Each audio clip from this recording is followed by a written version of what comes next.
Hello and welcome to What's the Story Ghost. I'm your host Annette. And I'm Steven. And today, smooth Steven. Today we are on episode 18. For the love of a bee.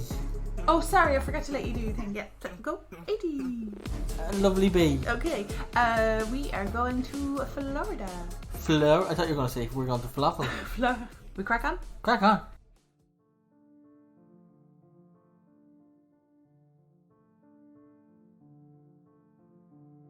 After being darkened during the Civil War on June 1st, 1867, the old Spanish watchtower once more became a functioning lighthouse with the return of its light.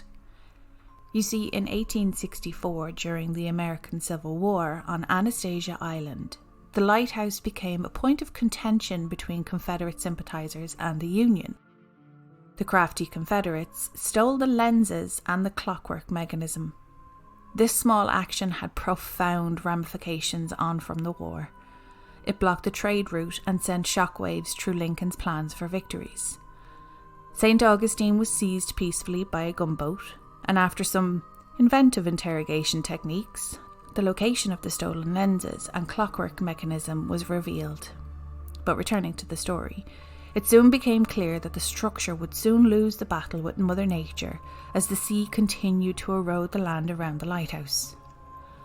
After several reports to the United States Lighthouse Board referencing the erosion and encroaching seas, Congress approved the money for the new St Augustine Lighthouse Tower.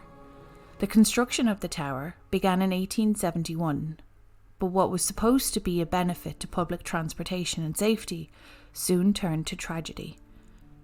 Superintendent of lighthouse construction Hezekiah Petty moved with his family from Cape Elizabeth in Maine to oversee the construction of the new St Augustine Lighthouse. Hezekiah lived on site with his wife Mary and their children, Mary Adelaide, Eliza, Edward and Carrie.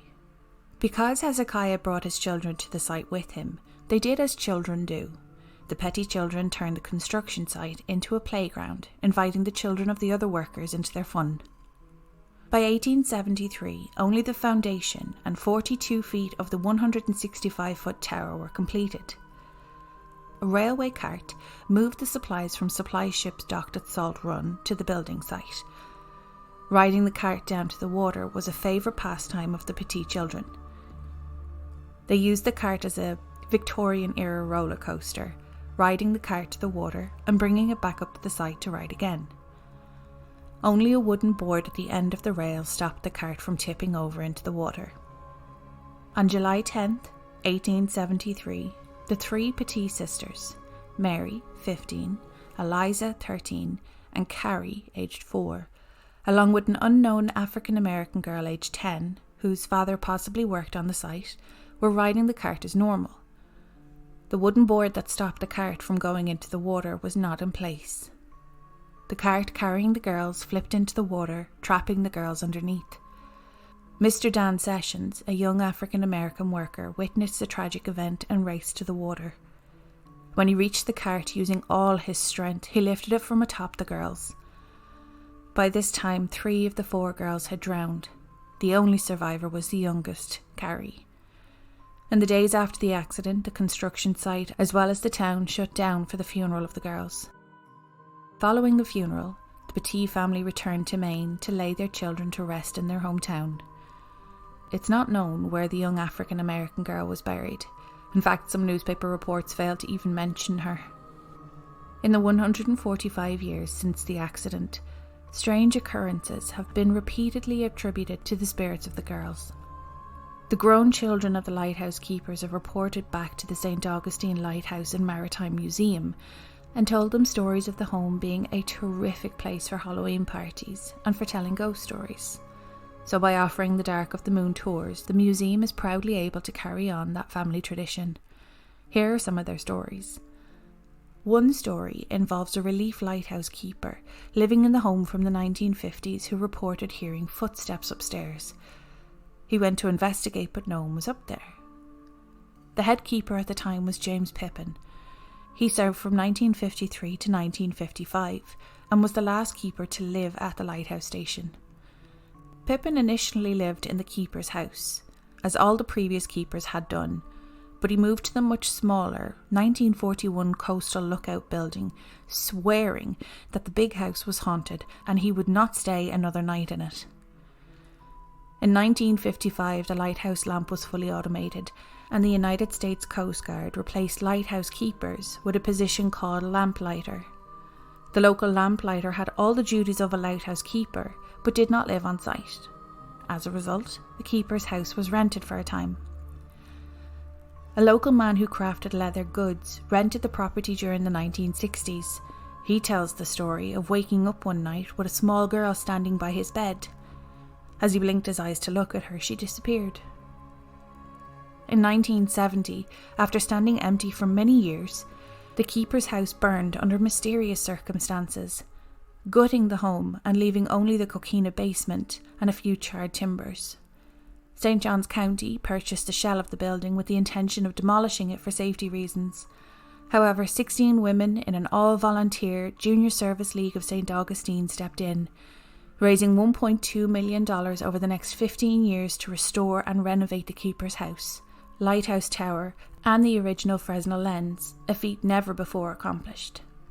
The group added the building to the National Register of Historic Places with the help of Karen Harvey, a local historian, writer, and long-time lighthouse advocate. During the renovations, both construction workers and JSL volunteers reported numerous unexplained incidents in the home. The basement was a particularly active area for ghostly encounters, being the only part of the home that had not been completely burned. Perhaps the children liked to play here. Today you can still feel a spooky presence there. While the children are by no means the only tragedy that occurred in that home, the girls are some of the most active spirits around. Psychics contact staffers frequently, and recently one told them that the African American girl's name was Ellie or Eleanor. They continue their archival research and hope to find historical evidence one day to confirm this information. As playful spirits, the girls enjoy playing hide and seek, sometimes including unsuspecting people. One night, in the dark lighthouse tower, a lone staffer was closing up for the night. He heard giggling at the top of the stairs. Thinking that he had left someone at the top of the tower, he returned to the top to find it empty. As he began to head back down the tower, he heard the same giggling below him. Descending the bottom, he once again found no one there. Was it just the wind, or was he in the midst of a game of hide and seek? Another evening, a female guest on a Dark of the Moon tour was standing on the first step of the metal lighthouse staircase. When she took her first step to climb the tower, she found her shoelace tied to the staircase. Whether it was a ghost or her companion playing a trick, we cannot say. On another tour, a guide found a group of young women in the basement of the keeper's home. One of the young women rented an EMF meter to measure the electrical activity caused by spirits. The young woman holding the meter asked the girls if they wanted to play hide and seek. The meter spiked. The young woman wandered the basement searching for the hiding girls, finally finding meter activity under the spiral staircase leading to the main floor. Excitedly, she said she found them, and she asked if they wanted to play again. Like before, the meter spiked. Once again, the young woman searched the basement for the girls, and after several minutes found electrical energy near the children's play table. At about that time, another set of guests came into the basement, and reportedly the energy dissipated. Several years ago, during the day, a guest was exploring the maritime hammock trails and came upon a young girl in a Victorian outfit sitting on a bench reading a book. As she began to ask the girl a question, another group came up from the opposite direction. Distracted by the group, the woman looked away for only a moment and turned back to find the little girl on the bench was gone. In a similar instance, a woman on a tour approached another woman to compliment her daughter's behaviour on the tour. Confused, the woman said she had no daughter. The other woman then told her that a little girl had been standing by her side most of the evening. There were no children on the tour that evening. Just one more of the many ghosts who still reside in the St Augustine Lighthouse is Maria Mester de los Dolores Andro. Not only because she's a frequent spirit seen at the lighthouse, but because of who she was when she was alive. In 1859, she became not only the first woman to serve in the US Coast Guard, but she also became the first Hispanic American woman to command a federal shore installation, the St Augustine Lighthouse. Sadly, her appointment came after her husband, the former caretaker, 60-year-old Joseph Andro, met his fateful end when he fell from the top of the tower while painting the exterior. Joseph's obituary in the St Augustine Examiner describes his death in graphic detail. The lashings of the scaffold suddenly gave way, and he was precipitated to the ground, killing him almost instantaneously. He first struck the roof of the oil room about 30 feet below, whence he glanced off and struck the stone wall which enclosed the lighthouse, and thence to the ground, a stone pavement. On Anastasia Island, Maria followed in the footsteps her husband had once taken, even standing on the edge of the catwalk, gazing down upon the place her husband's broken body once lay. Occasionally she can still be seen leaning over the railing, possibly imagining what Joseph's last few seconds were like. St Augustine Lighthouse is without a doubt one of the haunted places that leaves a lasting impression on its visitors. With its rich history, infamous legends and well-documented sightings, it's fair to say that while the lighthouse is still a fully functioning lighthouse, it is now and will always continue to be a home for those spirits who don't want to leave. What do you think of that story? That was a really interesting story. That's not even remotely half of the ghosts that are in it. I'll include the links in the show notes. There's like one of the lighthouse keepers. I don't know if it was that he was suffering with depression from being alone, because it is a lonely job, but he took his own life. There's another one, a female. I'm not 100% sure what her situation was. There's another one. He's like, you know the way sometimes when people are taking pictures, the robin that came into the kitchen yesterday, and I couldn't get my phone out quick enough. And if I'd actually taken a picture, the bloody thing would have looked like a cryptid by the time I got the picture taken, because it would have been all distorted and whatever. Sometimes photographs, I'm kind of like, I can give or take whether or not a photograph looks haunted. But if I walk into a room and I smell cherry tobacco in a room that no one is smoking in, that would definitely set me off. My sense of smell. If there's a room in the lighthouse that you walk into and there's a very distinct smell of a tobacco or a cherry tobacco that one of the lighthouse keepers, his name, was it Rasputin? No, it wasn't Rasputin. That was the Russian guy. Rasputin. Again, I'll put the links in the show notes. But you walk into a room and far too many people have said it without being prompted. Can you smell that? It smells like tobacco, but it's sweet. And I'm like, oh, that would be. I'd feel more compelled by a sense than something I could see, because photographs can be distorted and they can be interpreted like you could see something different than what I could see. But there's tons. There's so much history, and I'm so glad that they managed to get the money together to get that was the really work cool. into the place. Like, let's be honest, 1.5 million over 15 years is not a bad feat. No, especially when it's all voluntary and you're kind of trying to just raise the money yourself. And it's really hard for people to get restoration donations, because it's like a lot of people are like, well, what am I giving you my money for? What am I going to get out of this? So getting something for restoration is quite hard, but the building itself is beautiful.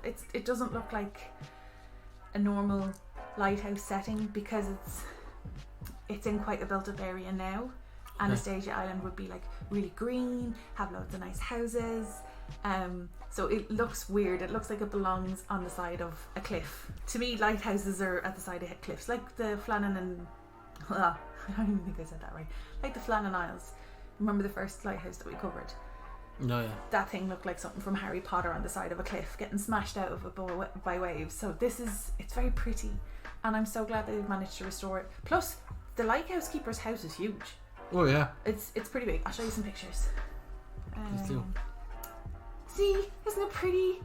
Look at the stairs on the outside of it. No. Oh, it's just the way he's painted. It's sorry, there was the shadow on the screen you're showing me. Yeah. It looks like a barbershop symbol, but turned on its side, and it's put outside the lighthouse. It's huge. very, very pretty.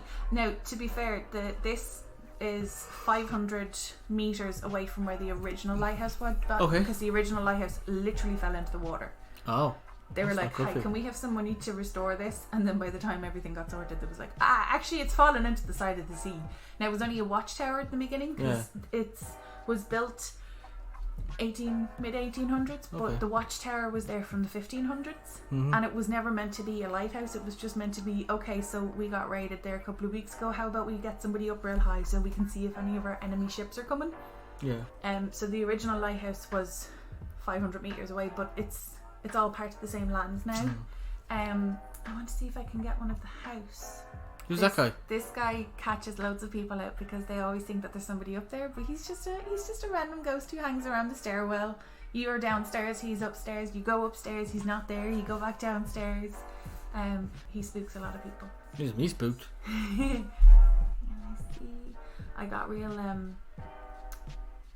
nauseous when I watched this the first time because when he steps out, like, it's stunning how high it is, but see what I'm saying? It's all green and there's houses and it's really pretty. It's not what you think a lighthouse would be because it is not right out on the coast. No, so it's in a good bit. There, that's the house there. It's fancy. Yeah, it's really big. And then it's not just the ground floor and the first floor. It's got the basement as well. So it's spacious as it goes because you know yourself. From what we learned the last time, lighthouse keepers have to live in the lighthouse. It's a very cramped space. And then this place, people were scared of it as well, so then they ended up moving down the road. It was like, yeah, I'll still do my job, I'll just do it from way down here. It's gradually working towards remote working. It's pretty much. When your job is to turn on a light switch, you can't really, you kind of have to be there to press the button. Yeah, kind of like my job. You can work remotely, I can't work remotely. That kind of defeats the purpose of being a delivery driver. Yeah. No, you can come to my house and pick up your parcel. I don't think I want that many people coming to my door. No. Have you any characters for me? Yeah, so the three girls, because they're your kid actors, you always want to have multiples. Yes. So Lindsay Lohan, who played the twin. I don't know if that counts, but go on. That's all I've got. The Olsen twins. Okay. And Tia and Tamara. Okay, well that could work. That actually could work because then you'd have Lindsay Lohan, you'd have the Olsen twins, and then you'd have Tia and Tamara because, you know, there was the young African American girl. Yes. I'm devastated that we don't know who she was. We kind of have an idea what her name was. But isn't it crazy that the whole town closes down for a funeral and then all of a sudden the poor African American girls, like, she wasn't even mentioned. She wasn't even mentioned in some of the newspaper strips that they. But I mean, the museum themselves are doing more than their due diligence to try and find some more information on it, but like, you know, census and stuff like that, they're back then it was kind of like you move where the work is, so you'd nearly miss the census and you go to the next town and the next town and the next town, but we won't get into my opinions on that. One other character, go. Who was that really cool woman that you were talking about that was the first? Maria, and tell us about Maria again. So Maria was the first female to serve in the US Coast Guard, but she was also the first Hispanic American woman to command a federal shore installation, so the lighthouse itself. Okay. I just thought she was really awesome. Yeah. Who'd you have for her? Rosie Perez. Who's she? She is the female actress in White Man Can't Jump, the 1992 version. Not the 2023 version. This is 2023 White Man Can't Jump. Is there really? Yeah, I haven't. Did they keep any of the same cast? Oh God, no. Oh, why do they keep doing that? I have no idea if they have the cast or not. When I was just checking names. I wonder, do they kind of like think, okay, if we leave this for long enough, people will forget the original actors, but nobody's ever going to forget her court scene of my father came to me in a dream and told me the lottery numbers. I'm like, that is genius. You play on the religion. She was holding her cross when she was saying it. Oh yeah. It's probably the only scene I remember from it. I've only watched the movie once. I remember her being a whiz at. Jeopardy. It was Jeopardy. Yeah, she was a Jeopardy whiz. But what they've done is they've recreated that movie. Was 1992, I think, and there was a re-release of it in 2023. So let's do the maths on this. 90. No, that's not. 10. It's 31. It's over 30. It's 30. It's 31 years. You see, so there's people out there who aren't 30 yet who are going, Jesus, this is a new movie. No, I'm not okay with that. And they're like, oh, this White Man Can't Jump. When you say 30 years ago to me, as a kid who grew up, you know, when time was a thing that I needed to be aware of, you say 30 years ago to me, I think 1970. Yeah, because you know, everybody in the does. 2000s is when time actually had relevance to me, and it was like important because I needed to get up on time for work and not just school. Whereas now, if you say to someone, 30 years ago, and they immediately think of the 90s, I get very uncomfortable with that, and I'm not okay with that. And I don't like the fact that when people ask for ID, they see 19 and then they don't even bother looking at the rest of it. Can you imagine that though? Me trying to get into like break for the border or something. Have you ID, love? And I'm like, I don't even know why I'm here. Why am I even here? I'm here for a bop. I'm not even here for a drink. I don't know why. I just went to start imagining your dad getting ID'd. Did I ever tell you about the time? My dad and my mom, I don't know, they were feeling nostalgic or young for... Actually, do you know what? They were probably only about 45 at the time, but they both went to go to break for the border. That's why it came into my head. And your man turned around to... the bouncer turned around to my dad and he was like, sorry, no skinheads tonight. And he went, I'm not a skinhead, I'm bald. And your mom was, oh Jesus mate, sorry. And he let him and my mom in, and my dad was just kind of like, alright, okay, I could pass over a skinhead, it doesn't look like I'm bald. And I'm like, sit down Sean-Luc Picard, okay? It's alright, everything's gonna be okay. Have you any questions for me? No. We finish up there? Say words. So thank you so much for listening to today's episode. I will of course include links in the show notes, and if you have any questions on this or any other episode, our socials are What's the Story Ghost on Instagram and What's the Story Ghost at gmail.com if you have any personal stories you would like to share. And those are all my words. Exit jingle? Exit jingle.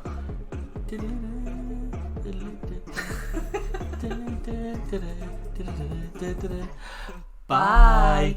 I'm gonna have to call you out on that because I think you did that. No, I definitely did that one again. We did it on the other Lighthouse. But there is no What other other song do you sing for a Lighthouse episode? Was that Australian? Australian, yeah. And I was sitting through that whole episode thinking of the episode where